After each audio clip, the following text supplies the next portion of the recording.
सभी को नमो बुद्धाय, जय भीम, जय भारत। आज आपको ले चलते हैं तथागत बुद्ध की नगरी कपिलवस्तु। आप अपने घर बैठे हुए कपिलवस्तु का दर्शन कर सकते हैं। ये वो कपिलवस्तु है, देखिए कितना खूबसूरत है, कितना मनोरंजक है और कितनी शांति है यहाँ। यही सर स्तूप है, ये यहाँ अस्थि कलश। इस जगह पर आकर वास्तव में मन को बड़ी शांति मिलती है। ऐसा लगता है जैसे तथागत बुद्ध ने यहाँ जन्म लेने के बाद जब अपने महल का त्याग किया, राजपाट का त्याग किया, अपने परिवार का त्याग किया और निकल पड़े पूरे दुनिया के लिए मानवता और शांति का संदेश देने के लिए, निकल पड़े पूरे दुनिया के दुख को दूर करने के लिए। दुखों से मुक्ति कैसे मिले, कैसे कष्ट से मानव को बचाया जा सके, उसका रास्ता खोजने के लिए इसी कपिलवस्तु से राजपाट सब सुख सुविधाएं छोड़कर तथागत बुद्ध निकले। आज हम लोग आए हैं सिद्धार्थ नगर में कपिलवस्तु में, जहां शाक्य वंश का साम्राज्य था और कपिलवस्तु उसकी राजधानी थी। ये वो स्तूप है जो तथागत बुद्ध के याद में उस वक्त बनाया गया, ऐतिहासिक है। इसको बने हुए कम से कम 2300 साल हो गए। आप सब देखिए इसकी खूबसूरती को, और इसके अंदर जो ईंटें लगी हैं वो बहुत पुरानी उस वक्त की ईंटें, जो काफ़ी चौड़ाई उसकी काफ़ी ज़्यादा है। और इतनी ग्रीनरी, इतनी खूबसूरती, इतनी शांति, ये एहसास कराती है कि बुद्ध बचपन में यहीं पे खेले होंगे, यहीं पे अपने सहपाठियों के साथ घूमते रहे होंगे। शायद उन्होंने भी कभी नहीं सोचा होगा कि एक दिन वो बड़े होकर यहाँ से निकलेंगे और पूरे दुनिया को मानवता और शांति का पाठ पढ़ाएंगे, पूरे दुनिया को समता, स्वतंत्रता, बंधुता, न्याय, प्रज्ञाशील, करुणा और मैत्री का मार्ग दिखाने वाले तथागत बुद्ध की ये राजधानी, शाक्य वंश की ये राजधानी कपिलवस्तु, देखिए इसकी खूबसूरती। 2500 साल बाद भी आज कितना जीवंत लगता है। ये खूबसूरती आपको वैसे तो आप यहाँ आने के बाद ही देखने को इसका एक्चुअल एहसास होगा।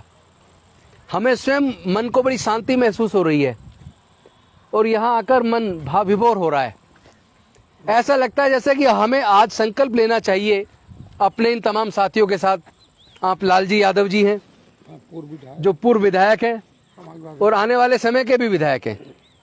हम सब लोग मिल के सोच रहे हैं क्यों ना आज बुद्ध की इस नगरी कपिलवस्तु में हम संकल्प लें कि जब तक पूरे देश में नफरत का वातावरण खत्म ना हो जाए, जब तक भारत में जाति व्यवस्था को जड़ से खत्म करके, छुआछूत, ऊंच नीच को जड़ से खत्म करके सबको प्यार के साथ, मोहब्बत के साथ एक सूत्र में ना बांध लिया जाए, जब तक भारत को उसी तरह का भारत ना बना दिया जाए जिस तरह का भारत के स्वतंत्रता सेनानी और भारत के संविधान निर्माता देखना चाहते थे, उसी भारत के निर्माण के लिए हम लोग आज, मैं चाहता हूं आप सब लोग यहाँ ये संकल्प लीजिए, आप सब लोग यहाँ आज संकल्प लीजिए कि हम कपिलवस्तु की इस भूमि से आज संकल्प लेते हैं, तथागत बुद्ध के उस साम्राज्य की राजधानी कपिलवस्तु से हम लोग ये संकल्प लेते हैं कि पूरे भारत ही नहीं, पूरे दुनिया में शांति और मानवता का राज कायम होगा। आइए बहन जी, आइए आप। नफरत का वातावरण खत्म होगा, चारों तरफ प्यार ही प्यार होगा।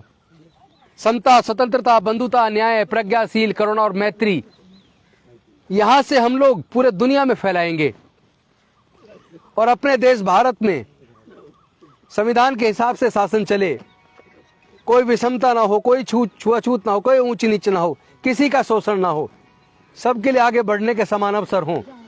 ऐसा मौका निश्चित तौर पर समस्त देशवासियों को मिलेगा। इसके लिए हम सब लोग संकल्प लेते हैं। क्या हम सब लोग तैयार हैं? सब संकल्प लेते हैं, दोनों हाथ उठाकर हम सब संकल्प लेते हैं। हम भारत को उसी तरह का गौरवान्वित करने वाला राष्ट्र, जो सोने की चिड़िया हुआ करता था, जहां एक समय बुद्ध का शासन होता था, वही अपने बुजुर्गों की सांस्कृतिक विरासत बौद्ध में भारत का निर्माण के लिए हम लोग निकल पड़े और अपने जो आज हमने संकल्प लिया है, हम निश्चित तौर पर अपने उस संकल्प को पूरा करेंगे। आइए कपिलवस्तु के इस खूबसूरत नज़ारे को हमारे साथ आप लोग भी देखिए।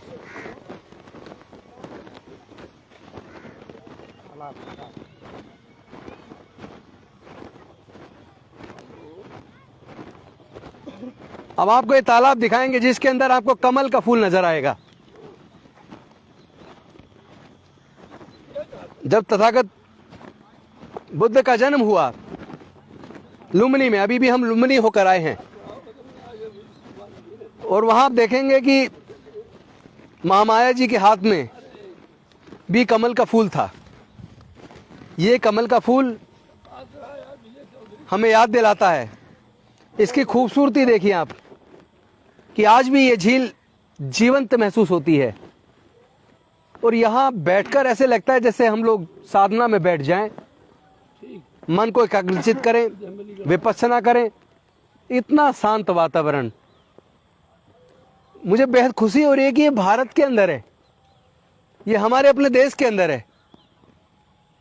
यही वो जगह है जहाँ कभी बचपन में बुद्ध खेला करते थे। इस खूबसूरत और शांत जगह पर आकर वास्तव में मन खुश हो गया, धन्य हो गए हम लोग। निश्चित तौर पर जो संकल्प हम सब ने मिलकर लिया है, हम सब लोग उसको पूरा जरूर करेंगे। आइए आगे का नज़ारा दिखाते हैं। यहाँ पूरे दुनिया से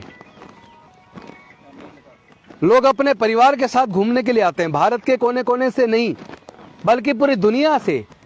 यहाँ जापान से लोग आते हैं, ताइवान से लोग आते हैं, अमेरिका से लोग आते हैं, इंग्लैंड से लोग आते हैं, श्रीलंका से लोग आते हैं, थाईलैंड से लोग आते हैं, कोरिया से लोग आते हैं। इतना खूबसूरत नज़ारा, एकदम नेपाल के बॉर्डर पे। ये रहा नेपाल, यहाँ लुम्बिनी नज़दीक ही है, जहाँ पर तथागत बुद्ध का जन्म हुआ। वहाँ भी अभी होकर आए। इस खूबसूरती और इस शांति को देखकर मन मोह जाता है। देखिए इसकी खूबसूरती, और यहाँ जो शांति है वो गजब की शांति है। मैं समझता हूँ कोई कितना ही दुष्कर्म करने वाला व्यक्ति क्यों ना हो, अगर वो यहाँ कपिलवस्तु आ जाए और इस स्तूप के पास आकर 10 मिनट भी विचरण कर ले, तो मैं समझता हूँ सारे दुष्कर्मों से दूर हो जाएगा, सारे बुरे काम वो छोड़ देगा और वो सत्य के मार्ग पर, तथागत बुद्ध के मार्ग पर अपने स्वतः ही चलने के लिए प्रेरित हो जाएगा। वो अपने आप अपनी बुराइयों को छोड़कर मानवता के रास्ते पर, इंसानियत के रास्ते पर, सबकी कल्याण की भावना अपने आप ही उसके हृदय में जागरूक हो जाएगी। क्योंकि हम जब आए थे हमने सोचा नहीं था कि ये इतना खूबसूरत होगा, इतनी शांति होगी, जो अपने आप ही हमें मन से तैयार करेगी कि हमें बुद्ध के मार्ग पर ही चलना है। इसी में सबका कल्याण है, इसी में सबकी अच्छाई है, इसी में सबके लिए प्रेम है। निसंदेह देखिए आप इस खूबसूरती को, कितनी खूबसूरत जगह है ये। इसकी खूबसूरती का कोई जवाब नहीं। और ये हमारे लिए गर्व की बात है कि ये भारत में है और पूरे दुनिया से लोग बुद्ध की इस धरती को नमन करने के लिए आते हैं। हमें भी यहाँ आकर बहुत अच्छा महसूस हो रहा है।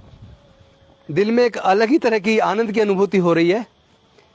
शायद करोड़ों रुपए खर्च करके भी इस तरह की आनंद की अनुभूति ना हो, जो आनंद की अनुभूति हमें यहाँ कपिलवस्तु में इस स्तूप के पास आने के बाद प्राप्त हुई है। मैं आप सबका आह्वान करता हूँ, आप लोग भी आइए कपिलवस्तु, एक बार जरूर आइए अपने परिवार के साथ। और इस हजारों साल की पुरानी हमारे महापुरुषों की संस्कृति को जब आप अपने परिवार के साथ आके देखेंगे, अगर आपके बच्चे गलत रास्ते पे भी चल रहे होंगे तो वो भी अपने आप इस भूमि पर आने के बाद अच्छे रास्ते पे चलने का संकल्प लेके यहाँ से जाएंगे। चलिए हम लोग अब यहाँ से चलते हैं, चूँकि हमारी ट्रेन है, हमें वापस दिल्ली जाना है। मैं सभी साथियों को साधुवाद देता हूँ। यहीं पे नज़दीक में कपिलवस्तु का महल है, जहाँ क्रीड़ा स्थल। जहाँ महाराज सुधोधन और यशोधरा रहती थी, जहाँ बचपन तथागत बुद्ध का गुजरा, उस महल के भी दर्शन करके हम लोग दिल्ली के लिए निकलेंगे। चावल वो निकलता था सर। धन्यवाद। चावल काला नमक।